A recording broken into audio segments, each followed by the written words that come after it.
sa kanila na meron pa akong iba pang kayang gawin aside from gumawa ng mga matatapang na pelikula or mas, provocative films. And even before naman po, bago pa pumasok yung Adan, nasa ibang station pa ako, parang nakagawa rin ako ng mga teen-oriented show, ganyan. So, mas gusto ko lang din talagang ipakita na yung journey ng career ko is hindi lang siya nasa isang box lang tayo. Parang mas gusto kong ipakita sa kanila, BMB, Viva Movie Box. Mas gusto kong ipakita na kaya nating puntahan yung mga kadalasan naman talagang kailangan na pinupuntahan ng isang artista. So, nandito ako ngayon sa part na masaya po ako na nagawa ko po yun at nagagawa ko po ngayon kung ano yung mga gusto kong gawin, and I am very grateful na binigyan po ako ng chance ng Viva na ma-explore ko lahat yun, na parang hindi lang ito, hindi lang yan, or hindi lang ito yung pupuntahan mo, parang madaming pintuan na magbubukas for you kasi kaya niya to nagawa niya to, pwede rin siya dito, or baka pwede rin siya dito. So marami silang maiisip na paglalagyan sa'yo kasi ang dami mong pinagdaanan para kung and willing ka to do it. So I'm happy. Right now, I am very happy. Thank you so much. Siguro, before I pass on the microphone to the other colleague or side, kasama natin, gusto ko lang idagdag tips na she was with the FPJ's probinsyano for more than a year. In fact, ayaw pa siya paalisin ni Coco at that time. Pero pinapamili kami ni Boss Vic. Ay, tutuloy mo yun? Wala kang pelikula. So, ang hirap yung nasa gitna ka, di ba? So, dumating kami sa point na gano'n. Good, hindi ako, si Ren. So, but I'm so happy kung anong nangyayari sa career mo ngayon. Yes. Thank you, congratulations. At palagi po natin pipilian ng Viva, kahit anong mangyayari, tita. Thank you. I believe that is a very good problem to have. Prime time or movie? Yes, congratulations. Thank you so much, Tita Aster. Okay, moving on po to Ma'am Dolly Ann Carvajal. Hello po, Miss Dolly. The theme of your series is infidelity. Would you ever forgive a cheating partner? Hindi ka naman si Ellen Adarna. Ikaw talaga. Honestly, napagdaanan ko po before na kahit na harap-harapan ka ng niloloko ng isang tao, nandun ka pa rin sa part na parang baka magbago. Bigyan natin ng chance. May ganun. Pero dahil na-realize ko during that time na parang hindi pala dapat ganun. Kapag sinaktan ka ng isang tao, mas malaki yung chance na uulitin at uulitin niya yun. Dahil in the first place, hindi niya nakita talaga yung worth mo. Kaya siya napunta sa part na kinaya niyang gawin sa'yo. So, nandun ako sa part na kung lolokohin ka ng isang tao, ibig sabihin hindi ka niya ganun kamahal. So, bakit mo siya bibigyan ng second chance?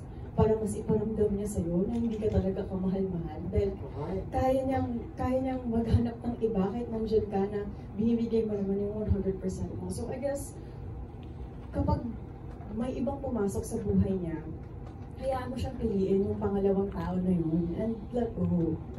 Diba? Parang hindi ganun yung ako as a person, hindi ganun yung worth na nakikita ko sa sarili ko. Kung mahal mo, dapat ako lang.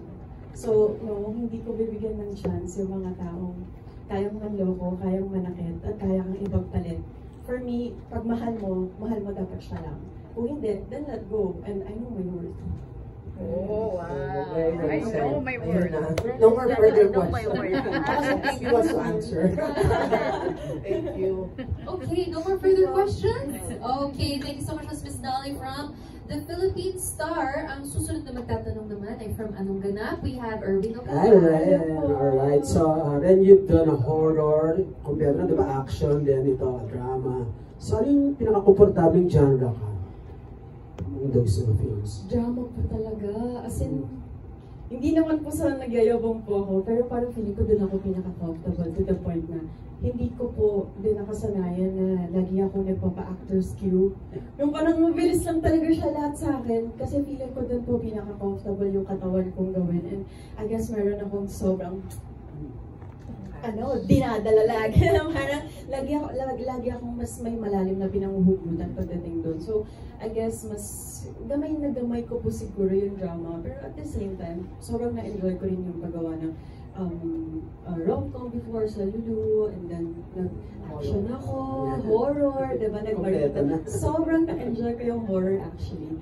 And lahat talaga yon, as in parang walang project na hindi ko na-appreciate or hindi ko in-embrace fully. Kasi parang lahat talaga parang worth it gawin and masayang gawin. Pero yeah, number one is drama talaga. Parang love team na lang hindi ka parami nakikita sa isang love team. Pwede pa ba? Opo, baka naman po. Nasa mutya ka, di ba? Ay, opo, pero ano lang, mangungulit po ako doon pero wala naman pong love team. Medyo, pero wala. Opo, wala pa po. Okay, good luck sa new project. Thank you. Thank you. Okay, thank you so much. Now moving on, let's hear from Angelica Villanueva from Manila Standard. Hello po. Hello po. Congratulations friends sa inyong project po. Parang fully booked ka nasa last quarter na year now. So, paano mo pa minamanage yung, may free time ka pa ba? And paano mo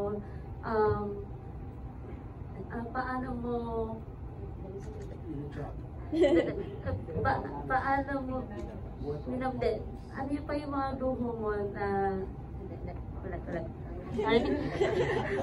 Ang lamig po kasi. Fully booked ka this year, di ba? May time ko ba to parang to plan for your Christmas? Kasi di ba, syempre, mga tao ngayon nagpuplan na for Christmas. Ako po kasi sobrang mahal ko po yung ginagawa ko. So parang kahit sobrang busy, parang hindi ko siya na-feel na parang nakakapagod siya or parang uneasy yung feeling na parang sobrang busy ko or sobrang nakaka-drain yung gano'n. Parang more on ginagamit ko yung part na yun as nagiging mas thankful ako and mas na-motivate ko yung self ko na parang lahat ng mga pinagdadasal ko dati, lahat ng gusto kong gawin is nagagawa ko ngayon. So, wala talagang space for reklamo. Parang kung gano'n. So, kung may chance man na makakapagpahinga ka, as in, tinutulog ko po talaga, or minsan, mas nanonood na lang po ako ng movies or series kasi parang workshop ko din po yun. Parang enjoy ko po kung ano yung mga gusto kong ginagawa lagi. Nasa bahay lang, para at least ginagawa ko yung mga gusto kong gawin, nakakapagpahinga pa rin ako. And sa Christmas, parang meron po kasi akong pinaghahandaan ngayon. So medyo dikit sa Christmas. Pero meron pa rin Christmas break, of course. Pero, yun, meron pa rin. May Christmas break pa din with the family, of course. It's really important, to recharge and makapagbigay ng time sa loved ones. Pero after noon, it's back to work again. So, I'm very grateful and excited. Kanina na-mention mo, di ba, na parang hindi ka willing mag-give ng chance na yung sa mga nag-cheat, no? Pero for you ba, hanggang saan mo dapat ipaglaban yung taong mahal mo? Meron kasing dalawang version ng ako. Yung isa, nalagpasan ko na parang grabe sumagad talaga ako na parang to the point na nasira talaga yung mental health ko. Na parang gusto ko na magpa-psychiatrist, ganung level. Kasi all out po kasi ako mag-give ng love sa person. Tapos parang sobra ako na-drain. Kasi paulit-ulit kong tinanggap and pinatawad. So, yung past version na ako, sagad talaga.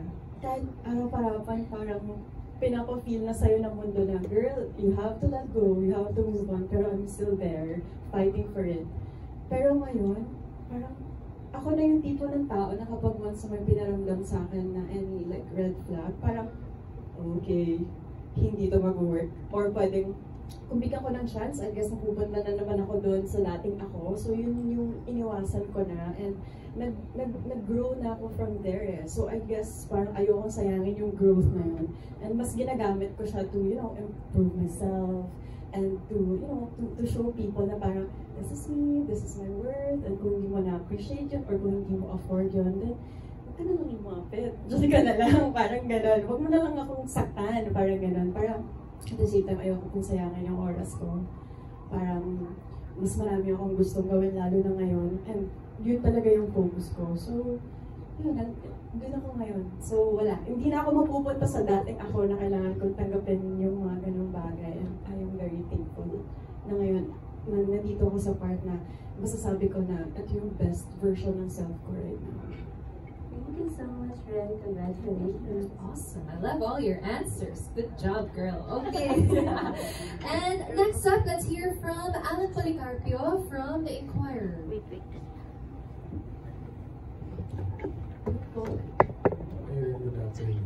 Tanong ko lang, before mo gagawin itong series na to, nakakanood ka na talaga ng mga Michael Thomas o na-encounter mo sa Honestly, meron po akong nakikita. Kasi very sikat siya lalo sa Blue app sa Facebook. So, nakikita ko yung mga Chinese na mga microdrama. Tapos meron one time, may ganun pala talaga siyang factor na yun din yung naging goal namin dito sa Akin Ka Lang na kapag nakita mo siya sa Facebook, parang mapapatigil ka talaga. And then, ano ba to? Ba't parang ang intense? Tapos hanggang sa magugulat ka na, tapos mo na. Tapos try ko din talaga mag-download. Sabi ko, ano ba to? Paano ba yung setup niya? Paano ba yung flow niya? So, nakapag-try ako before na mag-download and tumingin. Tapos, nakaka-hook talaga siya. Honestly, napanood ko yung Kaplan Aries. Yes. Opo, kasi yun yung mas nakikita natin, diba, na parang pinaka nag-work talaga first time. So, natry ko mong panoorin yun, and then I have friends, which is weird. Yung mga friends ko na to, graduated sila from UP. So, alam mo, wala silang time, lagi silang may work, lagi silang focus sa family nila. And then, nagulat ako na yung asawa ng best friend ko na to, alam mo ba, si ganito, natapos niya yung Kaplan Aries. So, nagulat ako na nanonood siya nun. Kasi lalaki siya una sa lahat, tapos tinapos mo na hope daw siya. So, okay, nag-work pala talaga yung mga ganito. So, nung nalaman ko po na gagawa po ako ng vertical series, which is yung Akin Ka Lang na agawa ng asawa, agawa ng minamahal, sabi ko, oh my gosh, gusto kong ganun din yung mapafeel sa makakanood nito, kung ano yung na-feel ko, anong na-feel ng friend ko, na nung pinanood niya, tinapos niya. So, yun, sana ganun nga yung mabigay natin sa audience natin para mas maraming makanood ng Viva Movie Box. Pero anong feeling mo na, in a way, doon na rin papunta yung industry natin, ang dami na lumalabas na bagong platforms na gaya yan. Parang ini-embrace mo rin ba siya, or mas gusto mo pa rin yung mga traditional natin na Honestly, hindi po natin maiiwasan yung mga changes kasi part din po talaga yun eh. Parang, di ba dati, nasa radyo lang tayo, ngayon may Spotify na. Kung baga nag-evolve talaga yung mga bagay-bagay na hindi maiiwasan. Pero at the same time, kailangan mo i-embrace talaga yung changes. Kasi doon ka rin mag-grow and doon mo rin malalaman kung ano pa yung mga pwede mong explore. Pero ako, at the same time, 50-50 po ako doon. Parang, okay, sige, sundan natin and go with the flow tayo kung ano sa tingin natin nag-work, kung ano yung uso, kung ano yung gusto ng mga tao. Pero at the same time, nandun pa rin po yung love ko for cinema, kung ano yung nakagawian natin, kung ano yung traditional. Kasi ako, ayoko din po yun mawala. Na parang, para sa akin, bilang mga Pilipino, kasi yun din yung core natin eh. Yung, parang yun yung center ng di ba, pag sa family, yun yung nakakapagpatipon-tipon sa mga tao sa pamilya natin. Manonood tayo ng sine, may ma-feel tayong joy, sadness, and all. So parang ayoko pong mawala yun na parang hindi na natin mabibigay sa mga tao kasi nandito na lang tayo ngayon sa maliit na screen. Parang para sa akin, kailangan balance pa din. Pwede natin gawin to, pwede din natin gawin to at hindi mawawala. Parang nandun na eh. Part na rin siya ng industry natin na kailangan talaga natin alagaan. So sana yung mga tao, parang alam naman natin na very, na din, parang ang bilis na din ng attention span ng mga tao ngayon. Pero sana, huwag pa rin nilang kalimutan yung mga local films natin. Tapos parang huwag din nilang kalimutan na mag-effort pa din pumunta sa mga sinihan, to support our films, at panoorin yung mga gawang Pilipino. Kasi parang pag nawala yun, hindi rin tayo makakapag-explore like ito.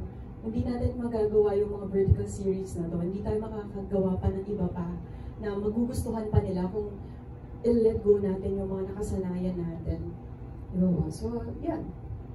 Basta lang, ano yung mga adjustments na ginawa mo when it comes to acting? Kasi iba eh, parang hindi siya kasing yes. compressed. Honestly, ano po, kakaiba siya for me kasi una sa lahat, parang pagpunta ko ng set, parang, konti lang yung ilaw, parang ganun, parang kakaiba siya, tapos, yung una sinabi talaga sa amin ni Direk, okay guys, kailangan dito yung acting natin, kung binibigay mo yung 100% mo, kailangan mga 150 ka dito. I mean, yung taas ng level ng bawat atake, kasi nga, ang goal is, hindi dapat mag-scroll yung mga tao, kailangan makuha natin yung attention nila. Kailangan ma-hook sila. So, isa yun, as in, nag-adjust kami sa acting. Ako pa naman po, kasi ang hilig ko po dun sa mga, kasi fan po ako ng mga silent films like, parang mata-mata lang, walang masyadong sinasabi. Yung puro, yung feelings nasa loob lang. So, nag-adjust po ako dun sa parang, alam niyo po yung feeling na kapag naririnig natin dati sa radyo ng mga bata tayong pinapakinggan ng lolo't lola natin, yung mga intense na drama sa radyo, parang ganun yung dapat na makita nila, na parang ang intense ng mga nangyayari para makuha natin yung attention nila. So, yun yung isa sa mga adjustment. And yung masyadong dikit-dikit, yun din po. As in, dikit-dikit kami lahat, kailangan namin magkasya sa screen. Yun, and sa script, kailangan, talaga, ibigay mo bawat, yung 100% mo sa bawat eksena. Kasi meron ka lang 1 to 2 minutes, diba? So, kailangan mapakita, mapafeel mo dun sa certain amount of time na yun. So, walang room talaga sa parang, mahina lang or, alam mo po yun, parang wala masyadong gana or whatsoever. Kailangan 100% every scene talaga, every episode. Okay, I agree, no? Para siyang hapon serye on steroids. Talagang Ganon. Intense. Acting, okay. Thank you so much. Moving on to Lionheart TV, we have Richard Pagdikawan. Hello po. Thank you po. Ang strong ng aking kalang na title. Pero ikaw ba, nasabi mo na ba once yung aking kalang na line? Hindi po kasi ako ganun eh. Parang, hindi po ako yung tipo ng babae na parang masyadong aggressive when it comes to a person na parang paparamdam ko talaga na dapat ako lang. Parang ganun. Kasi ako din yung tipo ng babae na parang kung gusto mo ako, edi okay, tingnan natin. Pero kung hindi ko ipipilit yung sarili ko. Or hindi ko, parang wala ako dun sa part na parang kagaya ng ginawa ng character ko dito na parang ginawa niya ang lahat. Na parang wala na sa utak niya kung may masasaktan siya or hindi niya na iniisip yung mga consequences ng actions niya. Hindi naman ako ganun. So I guess, hindi rin ako magiging ganun or hindi ko rin ever siguro masasabi yun sa isang tao. Pero, meron din naman sigurong side na parang alam yan, parang yung pa-sweet lang na parang, ay, akin ka lang nga, yung gano'n. Pero hindi yung parang to the point na paparamdam mo sa isang tao na parang nakakasuffocate na siya in a way. Hindi po ako gano'n. Yung parang nakakasakal. Yung isa, tama ba na ito yung parang initial offering ng ano? Yeah, opo. Anong feeling na of all the titles na i-launch last month, ito yung unang sasana for VM? Siyempre po nakaka-pressure kasi alam naman natin very successful ang Viva Max, Viva 1, and then ito yung pangatlo. So parang meron ka talagang kailangan goal na kailangan ma-hook din yung mga tao, kailangan mapansin din nila to, kailangan mag-ingay din to. Pero at the same time, parang andun pa rin na, okay, breathe, enjoy, kung ano man mangyari, edi yun, diba? Parang yun, nakaka-pressure siya, syempre, and iniisip ko na lang na sana magustuhan ng mga tao kasi ito nga yung una na sana i-embrace nila, sana ipagkalat nila, diba? Pero yeah, and very thankful po kasi akala ko una pangalawa kami, pero yun nga, nauna kasi parang dami positive na feedback ng mga boss, so sobrang happy po namin na kami yung unang napanood ng mga tao. Thank you, man. Congratulations. Okay, maraming salamat po. And last but not least, for our first series for today, let's hear from Carissa Alcantara from Manila Bulletin. Hello po. Hi, Ren. First of all, congratulations. Kasi na-mention na kanina yung mga cheating. Ikaw ba, any advice na lang sa mga taong nakaranas ng and naagawan? Girl, you don't deserve that. Hindi mo deserve yan. Walang may deserve yan. So, mas mahalin mo yung sarili mo, mas alagaan mo yung sarili mo, at darating yung tamang tao para sa'yo, at hindi paparamdam sa'yo yung question mo yung worth mo, yung pagkababae mo, yung pagkatao mo. Darating yung araw na makikita mo din kung bakit nangyari sa'yo yan. Siguro may mga kailangan ka lang matutunan along the way, pero you really have to love yourself more para hindi ka na mapunta sa mga ganong klaseng tao. Kasi I really believe na kung ano yung inaalaw mo sa self mo na mangyari sa'yo, yun din yung mga na-attract mo eh. So you have to level up. You have to really love yourself and focus on yourself para mas high value man yung mga ma-attract mo din. At hindi ka na mapunta sa sitwasyon na kailangan masaktan ka pa para may matutunan ka, di ba? Ikaw dapat yung maging lesson sa mga tao na yun. Parang, this is my worth. Diba? So, hindi tayo dapat nagpapalungko. At kung ayaw mong lokohin ka, you really have to love and know your worth. Yes. Noted. Okay. Sorry. Napaano ko lang yun. Kasi bibigat ng mga tanong. Okay, for my last question is, since natanong yung Christmas plans and everything, what is your Christmas wish? Sana po, naiyak. Hindi. Sana po lahat, hindi naman matatapos yung problema natin sa Pilipinas. Pero sana mas maging matalino na yung mga tao. Sana next election, sana mas pumili na tayo ng mga tamang kandidato na papaupuin natin. Kasi, diba? Overwhelmed. Yun. Yun po. Anyways, thank you. Thank you. Thank you. Maraming salamat. Palakpakan po natin si Miss Ren. Vote wisely. Diba? Oh my gosh. Na naging political at the last minute. I love it. Thank you so much. Okay, invite everyone please to support and to download VMB. Everybody, maraming salamat po sa mga nagpunta.